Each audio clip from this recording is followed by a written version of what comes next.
Hello and welcome. Wonderful to have you with us. Welcome to any new subscribers as well.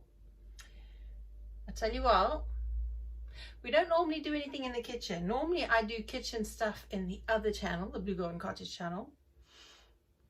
But I was thinking, if I'm having a natter with you, I might as well do it while I'm busy, because I obviously have quite a few things to do, so I might as well do two things at the same time. Just as an update as well. So if you don't mind, I'll natter. Excuse the mess. My kitchen is normally much tidier than this when it comes to kitchen videos, but it's a working day and it's going to be even bigger a mess by the time I'm done. So, you know, as we're carrying on. Right, so that was not the ideal hook for a beginning of a video. I don't care right now. I just wanted to update you on what's been going on, because I haven't made a video for a while. There's been no shorts, there's been not much. I have done the podcast, not the podcast, the blog. I do have a podcast to come out at the end of the month, next week maybe. Yeah, I think next week or the week after, one of the two. I'll let you know when it's out. Sorry, sloshing the yeast around in the water. Hang on a second while I gather my bearings. This doesn't always work very well with me chatting while I'm doing something, but you know, multitasking. It doesn't mean that we can multitask doing everything absolutely perfectly. Multitasking just means doing a lot of stuff all at once, maybe not perfectly. Okay, so let's let that rest a bit on the side. Okay. In the meantime, now, you remember the last video I was saying about waiting for the tax residency evidence so that I could monetize my blogs? Although even with the tax residency certificate, I still need to have a minimum amount of quality blogs. You know, that meets people's needs and what people want to see and hear. So in the meantime, I applied for my residency certificate, the tax residency certificate, and in the meantime carried on working on blogs, drafts, getting them ready to publish when they were ready, and learning more, just consuming more learning and more learning and more learning, because I'm learning as I go, and absolutely everything in life. Actually, I think it's one of the most important parts of self-reliance and provident living is continuous learning. As long as I'm alive, I shall never know everything, but I'll continue to learn till the day I die. Physically, anyway. I love learning. I love growing from learning, and I think it's really important. It helps learning. I'll tell you what, learning new skills, especially to do with technology and you know, online incomes, does take me longer than it would probably many young people who would do it like in a jiffy. I can't click my fingers. Oh, never mind. So yeah, what else have what's been happening this last couple of weeks? Well, oh my days, last week I had been starting a few more bits of clearing out, and the very difficult, painful task of accepting that there are just some things that I probably will never get to do again, because it's just not the direction in which I'm going. Where I'm going now, like, I am a qualified reflexologist, Swedish massage therapist, and I haven't actually practiced for a number of years, not professionally anyway. And I still have my massage bench and I have a massage chair. And it's just taking up space and I'm not going to use it. So I thought, well, I'm going to have to get rid of it. And I didn't want to just get rid of it because we need to replace the money that we'd saved for the electrics for the shed, because we were privileged to have some money set aside for that, but be able to use it for Button's vet bills. So now that we've used that, we had to replace it because it is end of July. We need to get the electrics in. We want the electrics in before the winter to the shed, to the workshop. So I thought, well, I'll sell the massage bench to help pay for that. And I put it up on Marketplace, on Facebook Marketplace. And within just a day or two, I got a message from somebody who wanted to buy it, asked all the right questions, and I gave minimum answers required because obviously I don't know these people. I'm fully aware that there are dodgy people out there and asking for my address. I was not going to give my address until payment was made or proper arrangements made. But the way this person behaved and some of their language just made me feel a little like, okay, I'm not too comfortable with this. This doesn't feel right. So I decided, okay, I'll give them the benefit of the doubt. Let them reply back to me 2 days later. Yes, okay. My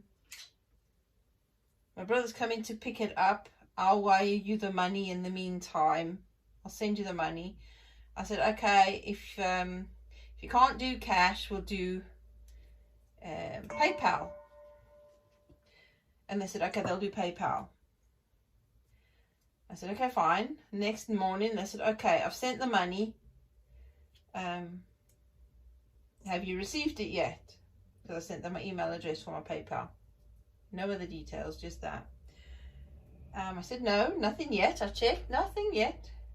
Oh, she says, PayPal have sent a message. Have I had it yet? They've sent them a message. They're requesting the customer pay an extra £300 into my account, my PayPal, to upgrade my account because it's not a business account. They won't accept the money.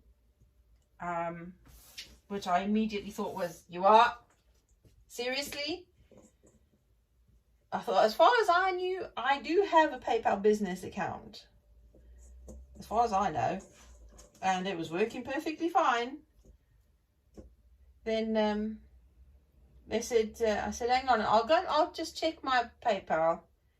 And I sent just a picture just of the balance that says, no, nothing's gone in at all. And then they said, yeah, that's why they say, PayPal said, for them to give me the £300 to make it up to the 420 odd pounds or something like that, so that it could be upgraded. And then if I refund them immediately as soon as the money's gone back, can I trust you to do that? And I thought, this is really dodgy. Why would PayPal ask my customer to pay money into my PayPal to upgrade it for me to refund them, so that and I thought, no, hang on a minute. I thought, this is a dodgy one. Okay, I'll string them along. And I said to them, okay, I'm just going to check my bank account to see if I can afford to do that. So I went on my bank account, just took another tiny little photograph just of the balance. I said, look, no, I can't afford to do that. I can't afford to refund you that kind of money if you pay it in. Because I wanted to do it from the bank account. And that already was even more, that just convinced me that it was dodgy. I said, hang on a minute. Let me just ask the bank, see if I can get a loan. Okay, they said. Just let me know. I thought, okay. I wasn't on the phone to the bank. I was on the phone to PayPal, but they didn't know that. And I was double checking with PayPal. There's definitely no money being paid into my PayPal account at all. I've had received nothing. I explained the situation. They said, no, that's not one of our refund policies. We don't have that kind of refund policy, and we would never send you an email saying, you know, we would never send you an email to that effect. They asked that I would screenshot the email, the conversation and the emails that I was sent, because it did have the PayPal logo on it and it was worded perfectly well like it came from PayPal. But she said, no, it's definitely not from them. I said, so I can safely now say I am being scammed, definitely, and not to go ahead with that? And she said, yes. I said, okay, I'll just tell them then that if there is an issue, they can consult, you know, then they can call you. And she said, yeah, just they could put it in through disputes. If they're genuine. If they're not genuine, if it is a scam, they won't bother because they know they've been rumbled. I said, okay, fine, brilliant. So I went back to my messages for this person on Marketplace, and I said, no, actually, hang on. I've just been on the phone to PayPal. They said there's definitely no money been in my account. Nothing's been paid in, and I do already have a business account that's fully functional, and there should be no problems whatsoever. I said, they said I've probably been scammed. No, I haven't, because I hadn't fallen for it. At which point the conversation from the buyer got very different. It suddenly changed very quickly, because some of the language was, let's just get this done, and that's immediate alarm bells. As soon as they use that kind of language, I'd like to get this done, I just want to get it done. And they're putting all the guilt tripping on the seller. And I said, look, no money's been into my account. There is PayPal have said they do not have such a kind of refund policy, and if you have any issues, they advised me not to pay anything out anyway, and advised you to go and see them on disputes if there is a problem. I said, and if she just turned around and said, why are you making this so complicated? I'm going to report you. I said, please go ahead. I said, yes, the lady said you could do that through disputes. And then she got even more aggressive and said, right, I'm going to report you so you can be arrested. And I just calmly replied back, please go ahead. End of discussion. That was it. No reply, no nothing. So that was how I handled a scammer on Facebook Marketplace. You know, I don't know how these people even have a conscience. How do they even sleep? Because that's a very negative scarcity mindset trait, to try and hustle people out of money. It's stealing and it's being dishonest.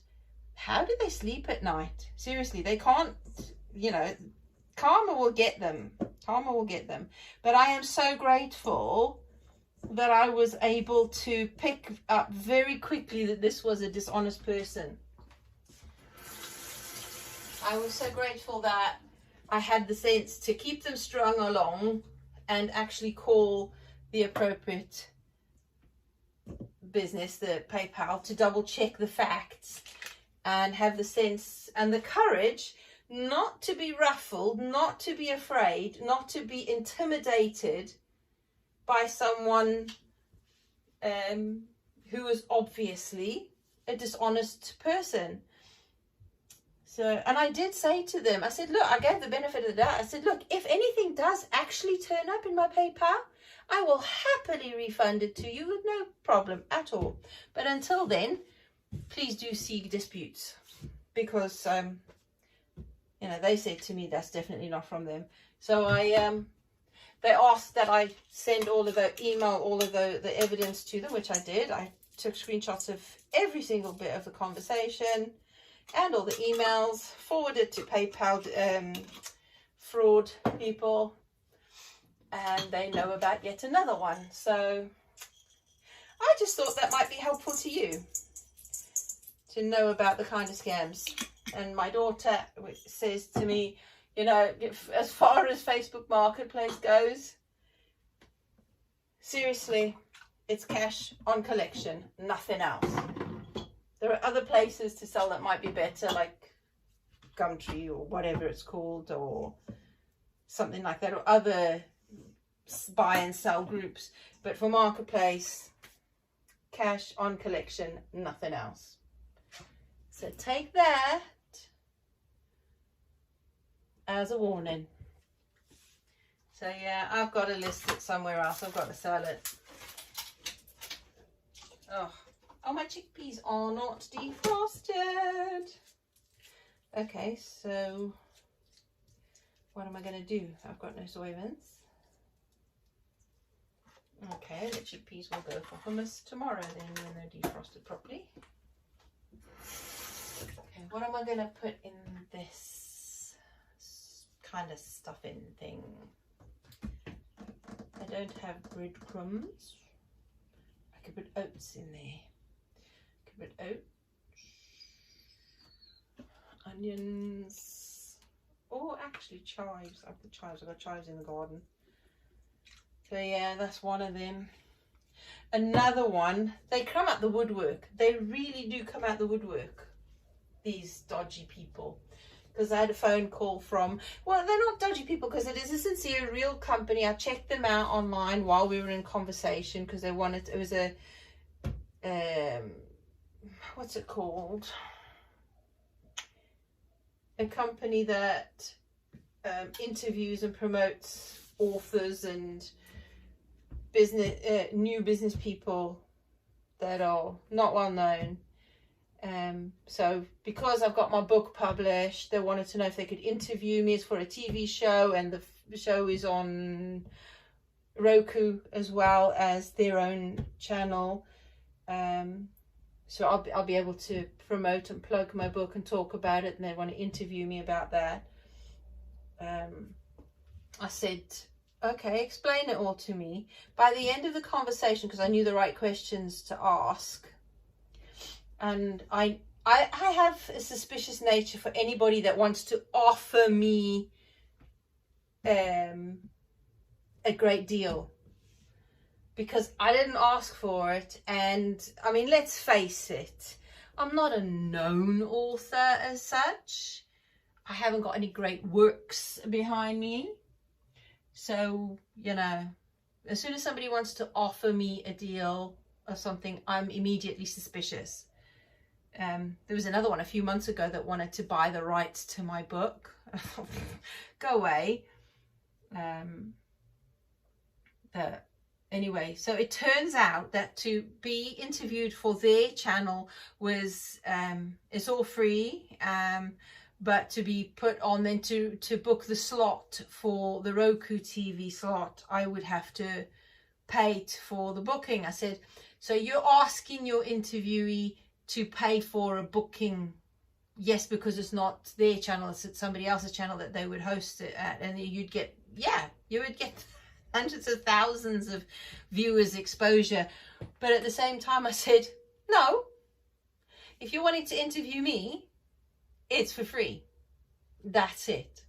And if it doesn't come with, if that's the only way you'll do it with the interview for Roku to go on the Roku slot, then the answer is no, because I'm not paying a single thing. If I was going with a traditional publisher, I would not pay a single penny up front.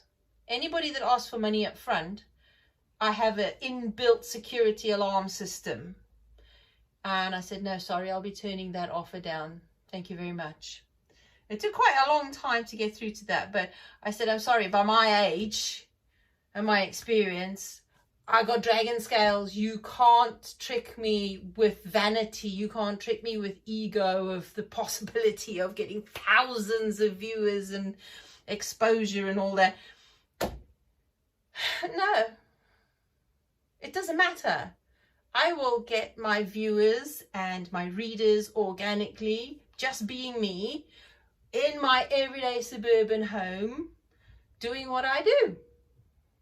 And people who like it, like it. If they don't, they don't. That's perfectly fine. I respect people's agency and freedom, and I'm not gonna fall for the ego tripping stuff. Sorry. So there you go. Nuh-uh. Seriously, they come out the woodwork everywhere. So if you are trying to build up your online business, whatever it might be, whether it's being an author, creator, content creator, service provider, whatever service you provide, if you are going to be doing that, beware and be aware that there is always somebody who, as soon as they see you, see a tiny following, a tiny subscription, a startup, they are there, and they will work on they'll work on people's egos, and they will try to convince you that, and I mean, in some cases, just like them, they can possibly do that for you. But I'm sorry, no, not in our situation. If I had that amount of money, and that was £750, by the way, if I had that money spare and could just sniff at it without even missing it, fine, it's a bit of fun, whatever, you know, my income doesn't depend on it, but it would be fun. But no, sorry. Yeah, ego can get you into so much trouble, makes you a victim, and it makes you prey to, oh my days. So yeah, if you get anything out of this video today, I hope it's that. Beware of the scammers. They are out to get people, and they will, they know exactly. I knew from the answer, the questions she was asking, I knew that it was grooming answers. They're checking out, they're assessing what their next question will be and their next pitch will be to you because of your answers. And I very well knew that. So I was almost manipulating their direction to get to a point where I could outright say to them, so you're asking me for money actually for booking, without, you know, because they were going to string it along and pitch this brilliant deal. But I manipulated the conversation to get to that point where they had no choice but to be upfront and honest. So yeah, wear your dragon scales, be prepared. Right, I'm going to get on with cooking dinner in my messy kitchen, and then I'm going to upload this video. No editing, so you're going to get it as it is, head chopped off because of the angle. I don't know why I didn't just have it up my face. You didn't have to see what I was doing because I didn't actually achieve much. But there you go. Haven't had a haircut in months either. Good thing my hairdresser is a good one. It doesn't look too bad. Okay, folks. Until the next video, which is a bit more to do with Provident Living, I think. I can't remember. I've got a schedule, and I'll let you know what it is in the community tab, I think. So keep an eye out for that one. I'll speak to you soon. Be aware, stay safe. Take care, you guys. Bye.